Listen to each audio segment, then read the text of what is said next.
guys, ganito nga ang pagpupruning ng Baguio beans. Ayan.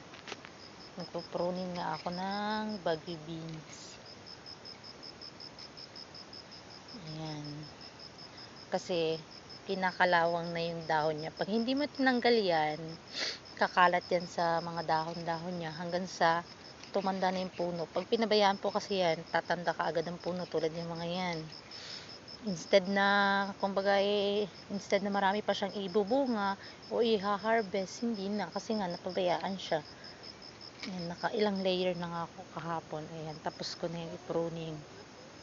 Ayan. Sa ang kagandahan kapag pinupruning po kasi ang halaman tulad ng beans or talong, tipid siya sa spray, tipid siya sa gamot, tipid siya sa tubig. Tipid siya sa lahat ng sa pag-i-spray kasi kokonti na yung dahon niya. Saka mas malinis siyang tignan, tapos kumbaga walang tinataguan yung mga uod.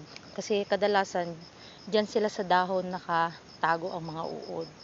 Kaya talagang pinupruning namin 'yan. Tiyaga-tiyaga lang po talaga, ganyan talaga ang paghahalaman.